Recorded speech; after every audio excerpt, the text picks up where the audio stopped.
Tonight's episode is a little different. It's just me. But trust me, the vibe is still right. Because when the guest brings this much groove, this much soul, and this much intention to music, all you really need to do is listen. Today's artist joins me for a conversation about flow, feeling, and finding your voice through the low end. They have shown me through their music that evolution doesn't mean starting over. It means stepping deeper into who you already are. Get ready. Smoke and Ice begins now. Smoke and ice, twice as nice. I'm your vice. Smoke and ice. Welcome to Smoke and Ice with Kelly and Wayne. This is the podcast where you're not only informed, but entertained. Sit back, relax, and remember, where there's smoke, there's fire. And you can't chill without ice. Now, here are your hosts, Kelly Allen and Wayne McCullers. Smoke and ice, twice as nice. Smoke and ice. As always on Smoke and Ice, we start our show off with great bourbon and a cigar. And this cigar has me excited because this cigar is called Super Fly. It is Oscar Valladares from Honduras. It is, I'm ready, I've never tried it, but I'm so ready for it because if you walk into their boutique in Honduras, it's set up like a 70s blaxploitation film, and I'm a huge blaxploitation fan. From Coffee to Sheba Baby, Friday Foster, Dolomite, all of them, you name them, I watch them on a regular still. So this is right up my alley. So I guess I'm gonna stop real quick and put this down, and we'll talk about this a little bit more later, but we'll start with the bourbon. But I do need a little bit of rock. So if I can get my producer to get me some rocks, please, and thank you. We're not gonna do without rocks today. So I heard great reviews about this. I've never had it, and there are many more of this, and I would like to try all of them. Trying to work some things out right now to get my hands on a few more bottles of the different ones. They have toasted, they have some other things, but today we're going to start off with Architect and see what the hype is all about. So let's pour.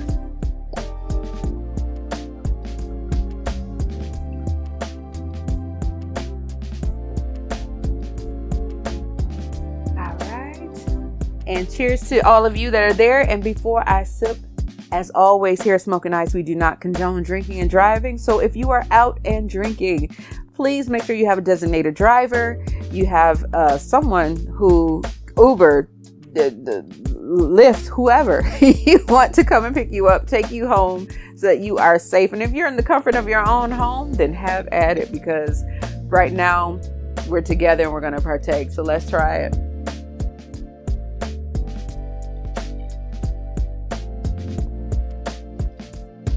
Oh, that's good. Oh, and I'm not just saying that. Like, this might become one of my favorites over some of my other favorites because I've never tried this, but it's very smooth. It's got warm, you smell the spices before you sip, if you're breathing before you sip, but I did. So you smell the spices in it, and I don't like sweet, but it has a hint of sweet that's right on the beginning, on the tip of your tongue. And as you take it back, then you just get the warm notes of everything else that it's trying to bring.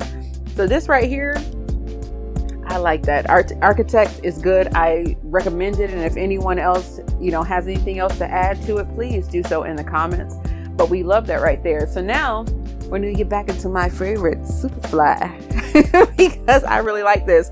The wrapper is actually a Mexican wrapper, San Andreas, which is normally darker than this is here now, which has a more rustic, an oilier wrapper. But this is a little bit lighter, so I'm not sure why. But the filler, the The tobacco, everything is all from Honduras. But we're gonna try it.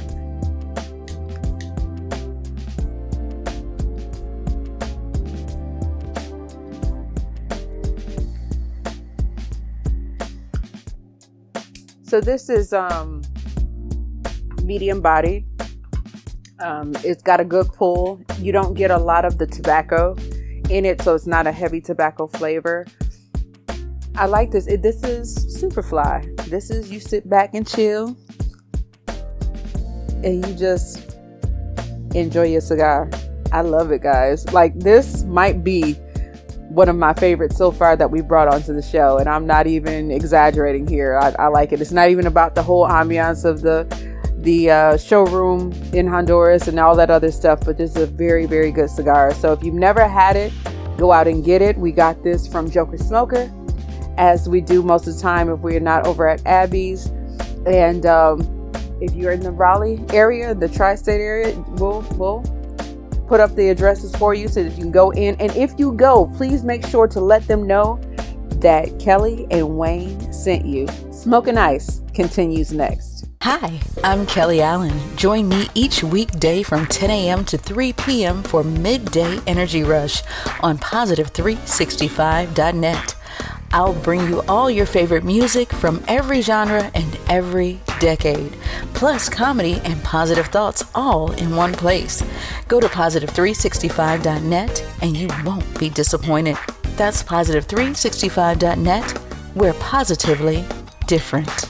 Positively different. Positive 365. Welcome to Smoking Ice, where smoke meets sophistication and ice meets intensity. I'm Kelly, and Wayne sends his love tonight as I guide this conversation. Tonight's guest is an artist whose journey spans cultures, continents, and genres rooted in gospel, seasoned in pop and R&B, and fully expressed through contemporary jazz. He's performed on some of the world's biggest stages, toured globally, and supported some of the most recognizable names in music. Yet, this chapter is about stepping fully into his own voice. His last project, My Metamorphosis, tells a story of growth, resilience, and evolution, blending jazz, funk, melodic sensuality, and deep spiritual roots into music that isn't rushed, it breathes. And guess what? There's a new project that will release tomorrow, February 12th, but we'll get into that more a little bit later. One of my favorite tracks from his catalog is Flow, because it perfectly captures what this conversation is about: intention, patience, and finding your pocket in life. So help me welcome to Smoking Ice, Ace Livingston. Welcome, welcome, welcome, welcome. Thank you, everyone. Thank you so much for having me. Thank you. Yes, Thank and you all. I'm so glad that you could be here. Like, it's been years since the last time I saw you, right?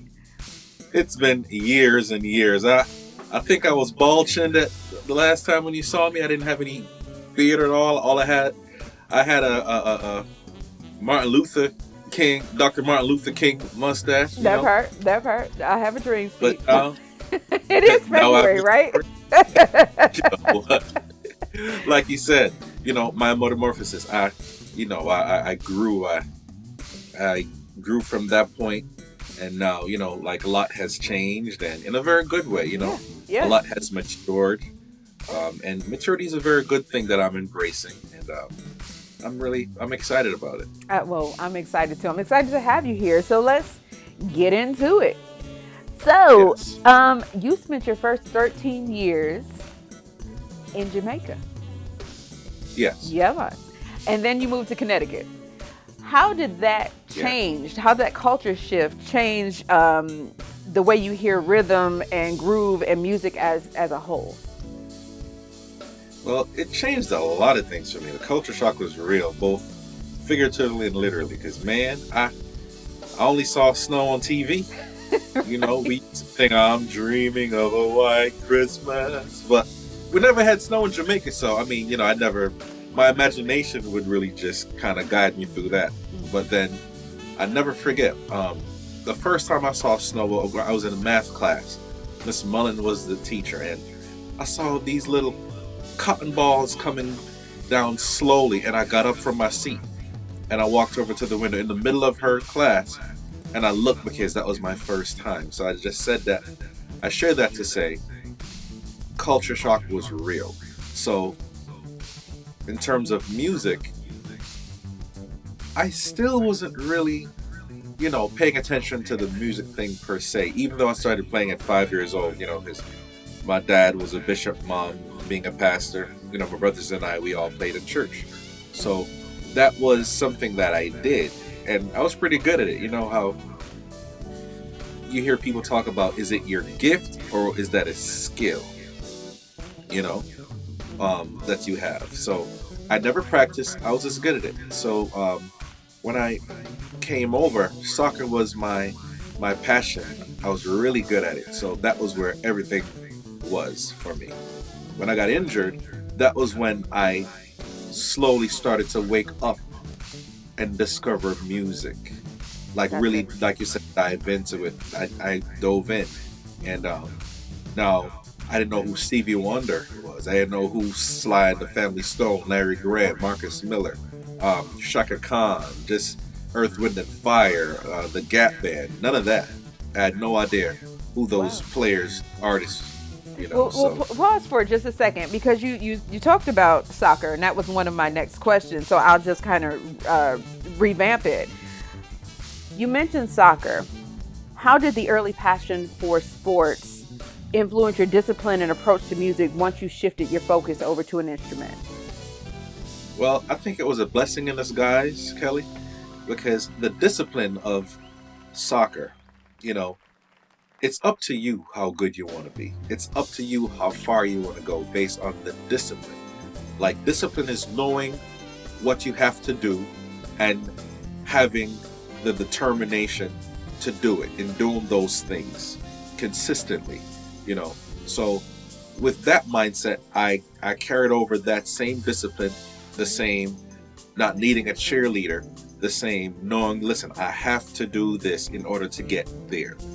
The discipline of knowing if I listen when learning a song without touching my instrument, then taking my instrument up and just breaking it apart in small sections and understanding each part. And once I understand each part, then I put it together slowly, then I gradually speed it up, and then that's how I learned. So I just said that just to kind of illustrate the discipline that it took for me. Got it. You understand? So to answer your question, yeah, it's the discipline of soccer. It's the boring fundamentals that result in amazing results, right? So with music, I had to learn the boring scales. I had to learn the doing the same thing over and over just to condition your fingers, just so that when the exciting lines would come, and at the same time, you're training your ear, it would just be a slow gradual transition versus just having a hard time transitioning. You understand? As you mentioned, you picked up bass at an early age. When did bass not just become an instrument, but it became your voice? Well, I had moments, but I didn't want to feed into them. When I was small, I think I was about probably 6-7 years old. People would come to the church looking through the windows, looking just to watch me play, because the guitar was taller than I was, heavier than I was, and bigger than I was. So when all the other musicians that I was playing with, when they were standing up, and there's a picture on social media posted, they were standing up playing, I was sitting down. And the strap wasn't, it was, the bass was playing me, but I was working that thing. You understand? So after that was one of the moments. And then later on in church, after hearing Wayman Tisdale and hearing him play the melody lines and hearing Freddie Hammond play on, I think it was Want to Please You More on the number 7 album, I did a solo in church just playing the melody line. And the response that I got or received from that really just made me realize that, you know what? I think I might have something really special here. So I developed, I just fed into that whole thing, and then, That was, but to answer your question, 2 moments. One in Jamaica when people were coming out to look through the window and watch me play, and the second one when I took a solo in church and realized that, wow, this is special. Okay. Yeah. Awesome. And you just mentioned some people that influenced you, but I'm going to have to read this one because gospel bass players like Joel Smith and the Moore Brothers influenced you just as much as jazz icons. What is it about gospel bass that still lives in your playing today? Kelly, you did your homework. I did do my homework. You better come on in here. Come So on. what about Okay. gospel bass still lives in your music today? It's a part of me. Okay. It's a part of who I am, you know, because God is the center of everything that I do. You know, I take him everywhere I go. If I'm playing in the club, if I'm playing at a festival. So because it's a part of who I am, it comes out in everything that I do. So gospel is such a, I mean, it's so rich, it's so warm, so that certain movements, you know, it's up there. When you hear the movements of the progression, you know, it make you feel a certain way, you know. So I always pull that and I fuse it into my jazz, R&B, pop, whatever it is that I'm playing, you know. So yeah, Okay. you know, so it's you always hear it, and when you know what gospel is, you can recognize it if you feel it or see it in other genres of music. Right. In 2007, you gave us the Ace Livingston project, followed up by My Metamorphosis in 2014. Excuse me. My Metamorphosis is rooted in personal and professional transition. What was changing your life that made this album necessary? Well, the first, and I mean, before I even answer, Kelly, thank you so much for taking the time to just, you know, do the research, because these are some amazing questions. So, you know, thank you for that. You're welcome. There's, I mean, there have been interviews, and you can tell it's just been like you go to the doctor's office, they just scan your chart and they're in, and they don't really understand why you're there. Right. But nevertheless, the first one, like you said, the Ace Livingston project, I was trying everything. A friend of mine, Doobie Powell, you know, he's like, Ace, man, you should do your own project. And I always compared myself to other cats like Marcus Miller, who's one of my bass mentors, you know, the Moore Brothers, and Jocko, John Petitucci, Richard Bonham, you know, Victor Wooten, right? And I would compare myself and I would say, man, I don't think that the stories that I have to tell musically has matured enough to be shared just yet, like these other amazing, you know, bassists and artists. So I would second guess myself. But Doobie encouraged me to just believe in what I have to say so far. You know, because James Brown, he had a saying that says, "You talking loud but saying nothing." I wanted to make sure that what I had to say had substance and not just a bunch of chord changes. That the non-jazz lover would hear it and it would find place in their heart and in their souls when they heard it, you know? So after I did that, you can tell I was trying different things. But then My Metamorphosis, now, like the name speaks for itself, I'm learning about myself. It's almost like my music is a journal, musical journal. So in My Metamorphosis, like you said, you heard more about myself. You were seeing, you were hearing, all your senses were engaged when you heard it, because I was journaling my growth. Now I'm realizing about love. I'm realizing about, you know, life. And if you listen to each, you know, like Hands on You, Tomorrow, Wood Street, you know, like Construction, just the different songs, and you can hear each song has a story.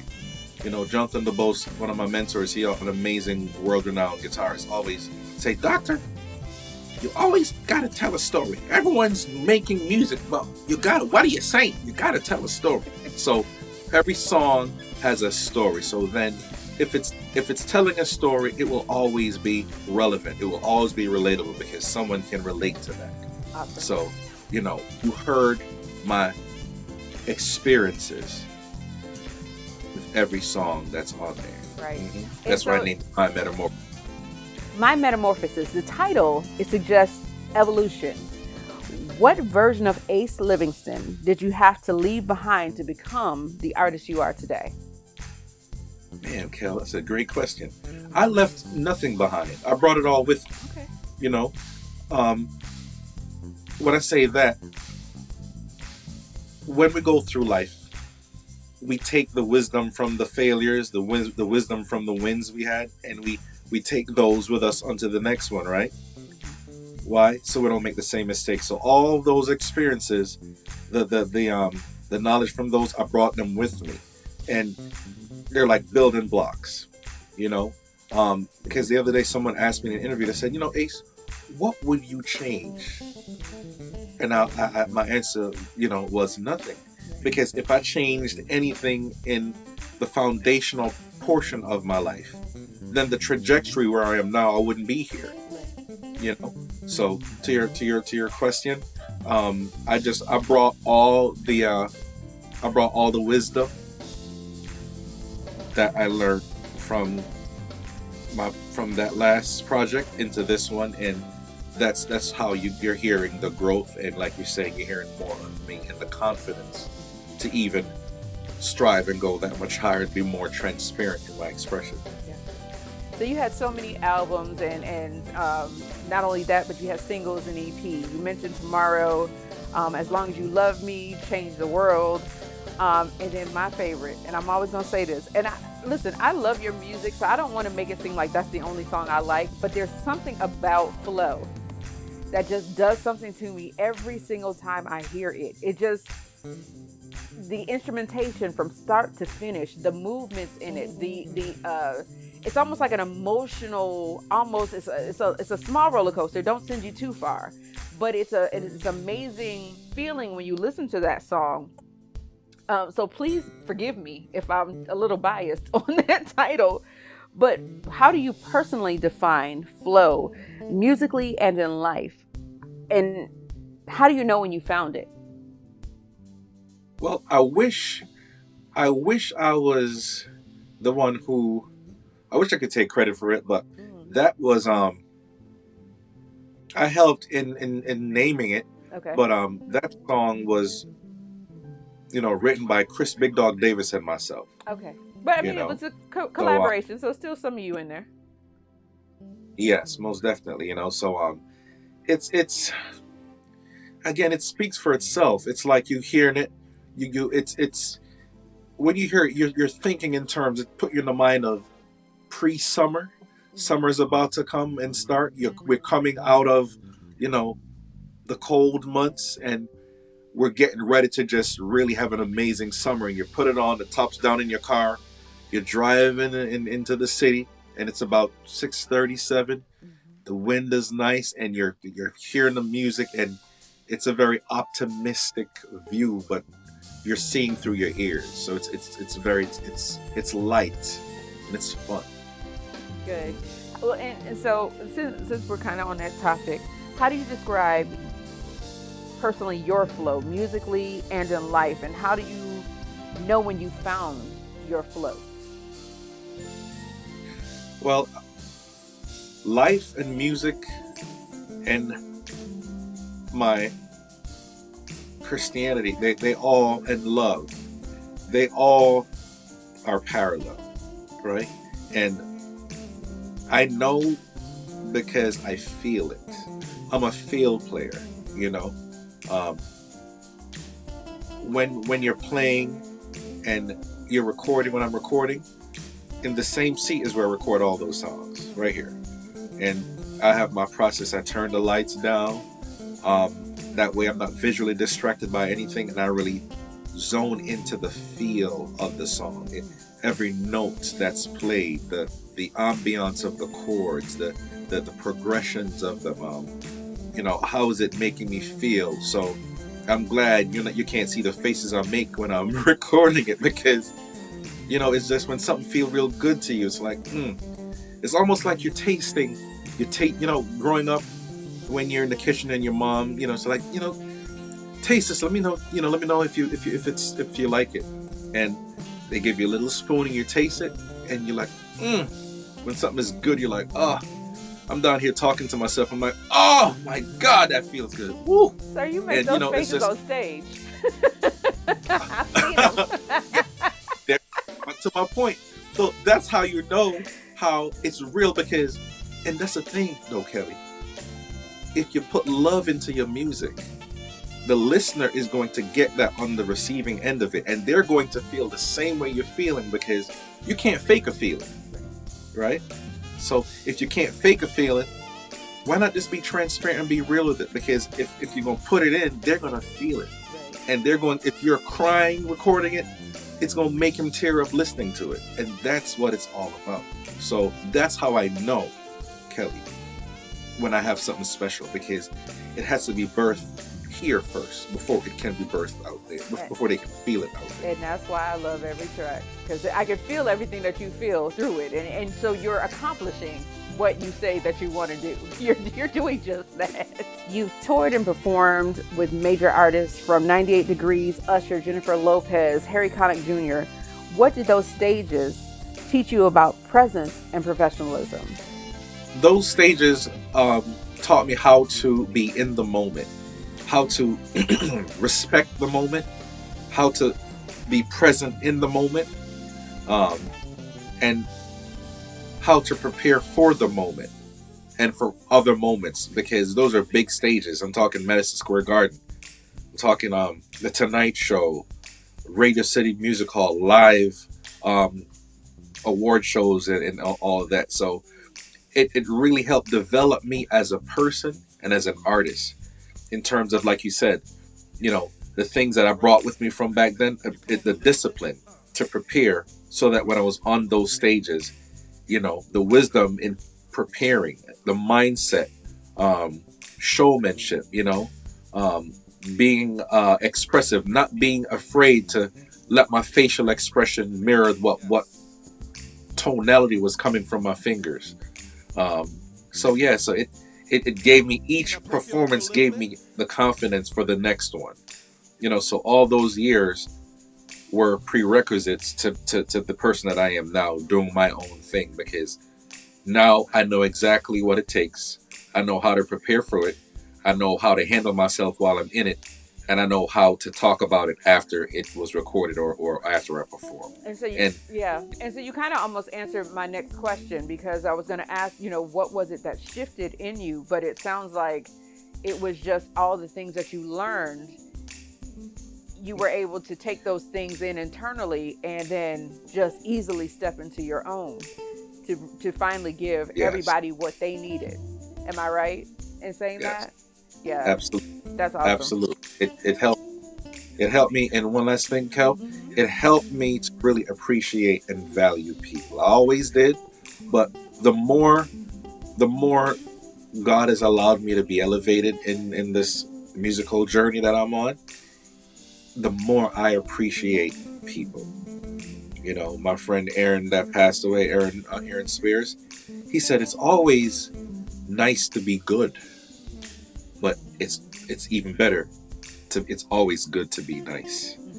You know, so, you know, just appreciating people, because that's why I do it, Kelly. I do it to share, to help encourage, to motivate, to inspire, you know, to cause change, to create an oasis, so that in this big place called life that we live in, there's an area where we can just go to escape, even but for 90 minutes, you know. And time is so important. It's so special. That's a commodity that we always think we have a lot of, when we really don't, you know. So with that being said, you know, when someone come out to a show, they're taking time from doing other things to spend it with you. When they're listening to my music, they're investing their time in that. So I have to respect their time by making sure that whatever they're listening to is worth the sacrifice, because it is a sacrifice. Definitely.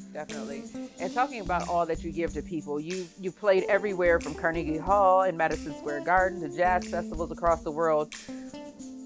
What do you need from an audience to fully connect with them, or do you need anything at all?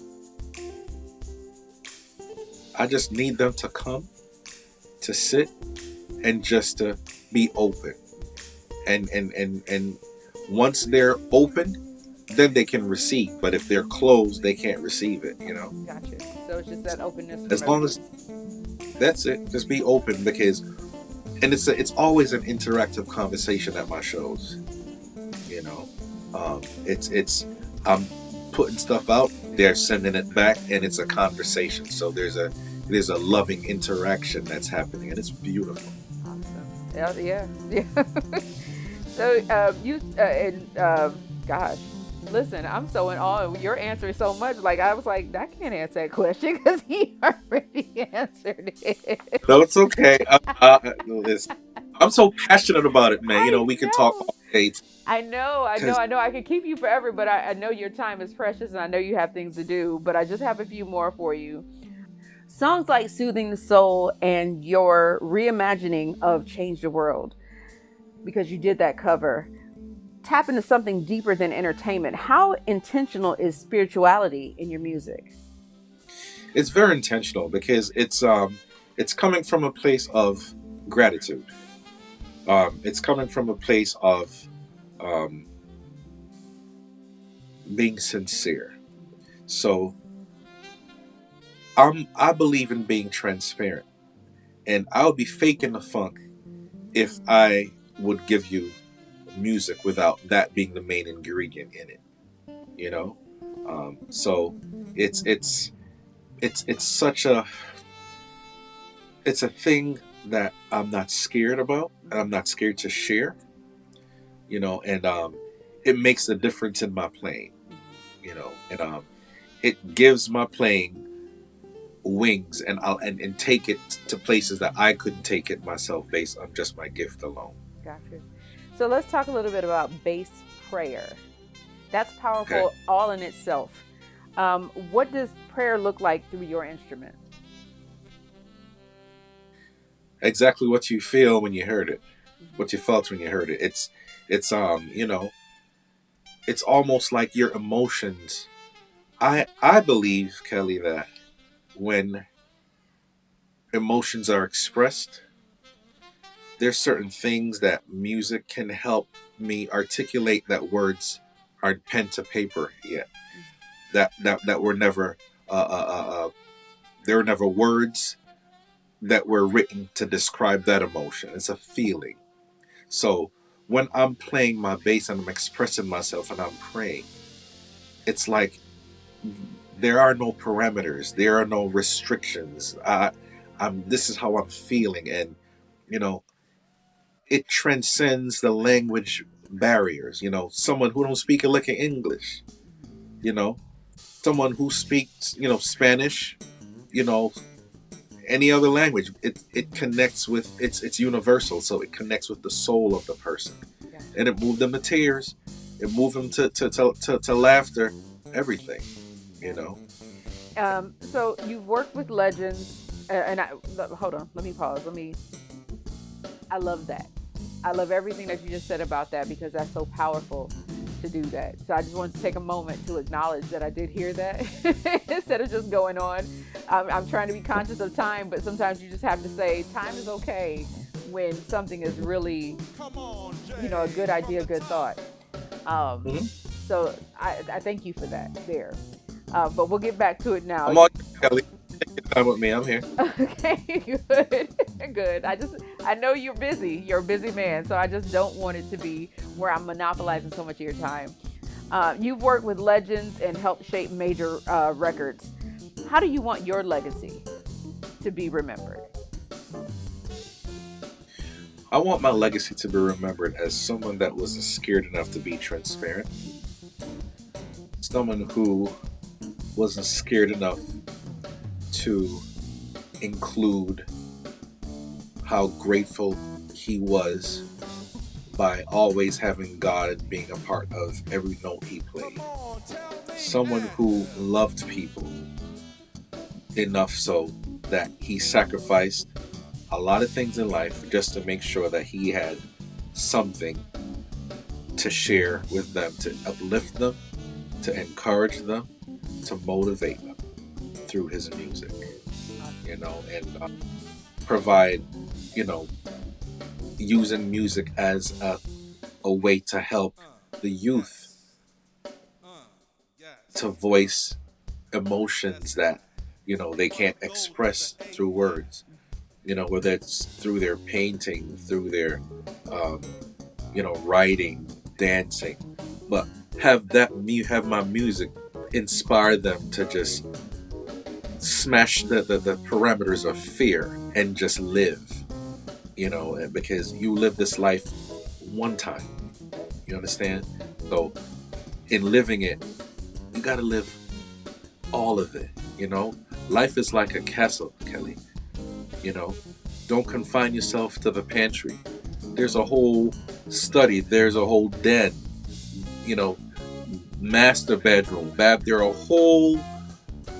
are a bunch of rooms that are there. Utilize it all. Take advantage of the real estate of it.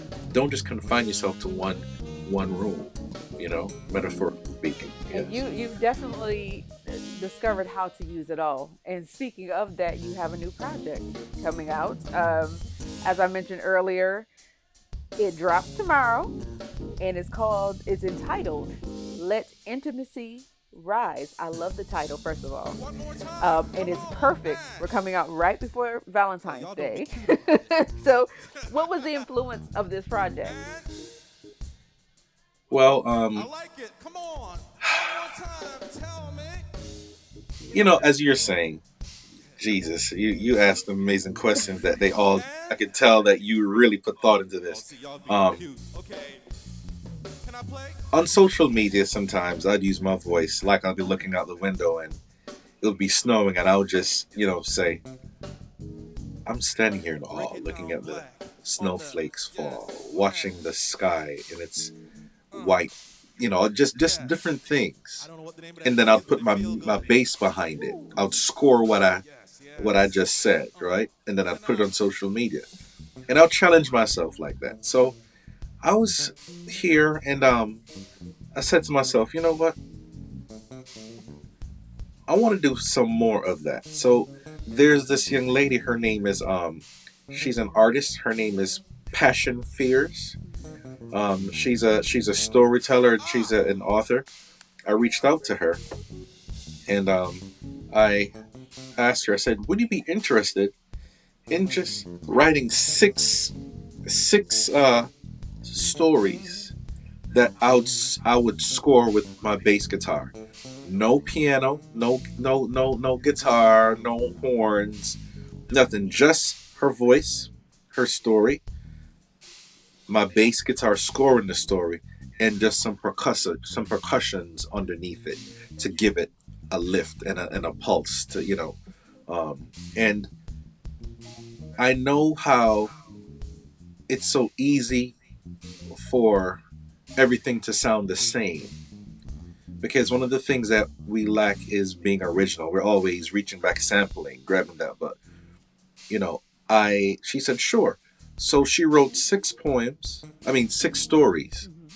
and I scored each one with my bass guitar. I listened to everything she was saying, and I completely, emotionally tapped into what she was articulating through her story. So what you're hearing is a result of what happened. So that's how the whole thing was birthed. Got it. Awesome. So what's next besides the release tomorrow? Touring, festivals, new recording, what's still unfolding for you? Oh, it's constant. So after my Metamorphosis, I released another project called The Next Chapter.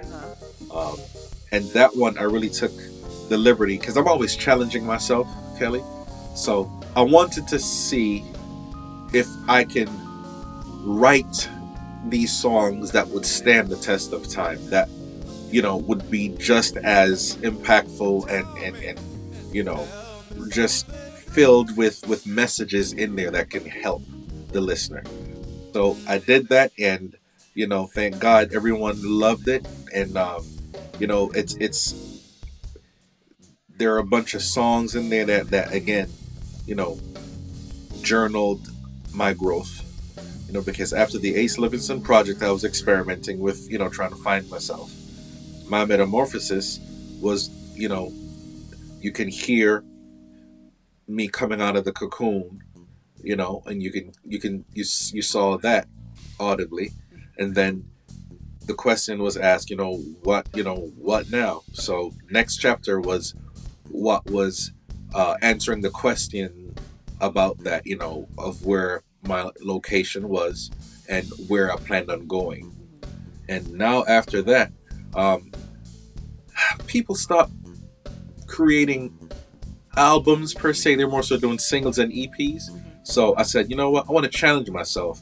And we did the stories with just bass, So next, a bunch of exciting things are happening, I'm going to do an EP, like a jazz EP, musical one at that again. And I'm going to also do a hymns project. I just recently lost my dad in 2024 on August 12th. So I'm going to do a hymns project, entitled My Parents' Favorite Hymns. 6-song EP with that. And I'm going to also do a love album. 6-song, just that, because the bass is such an intimate. I want to really give another side of the bass guitar, because a lot of people see the bass and they just look at it as a foundational instrument, which that was what it was created to be, a foundational instrument.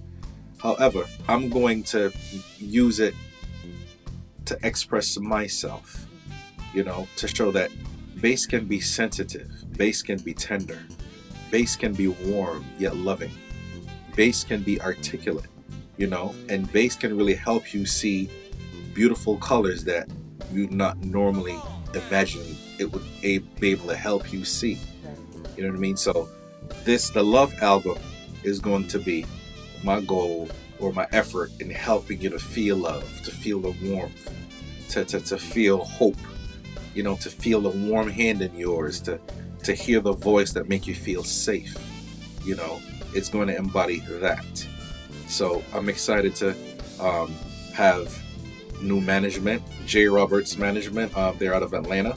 They're helping me in all of this, and it's their blessing in disguise, because now I just focus on my music, and everything else falls into place. But yeah, so those are just a few of the things that I am putting my hands and my mind towards, along with a lot of dates coming up. And so that's so if anyone wanted to come see you, how would they find these dates of where you're going to be? Do you have a website, or how can anyone contact you? What information do you have? Well, I have on social media, I have a link tree. So if you just follow me on social media, on Instagram, Ace Livingston, ACE Livingston, TikTok, just the same, Facebook, Ace Livingston, just the same. So I will be posting my link tree link on there. So you just click the link tree and go to the calendar, and we're updating it as we speak. So just if you follow me, I'll always post there. So you can definitely check me out there. Mm-hmm.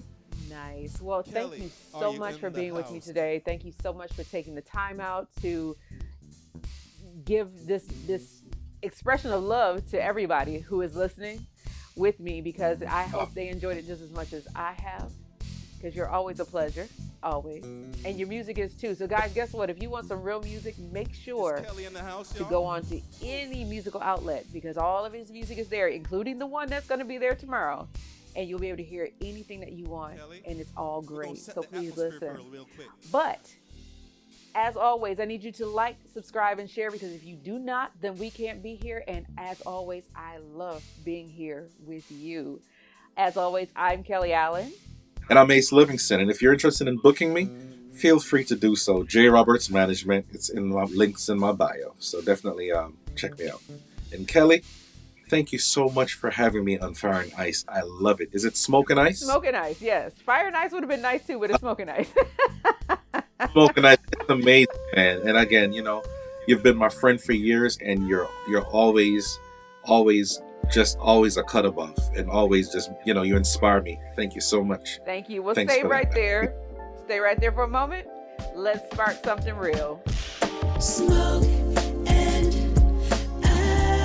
ice, twice as nice. I'm your vice. Smoke and ice. We hope you've enjoyed Smoke and Ice with Kelly and Wayne. Make sure you share, like, and subscribe.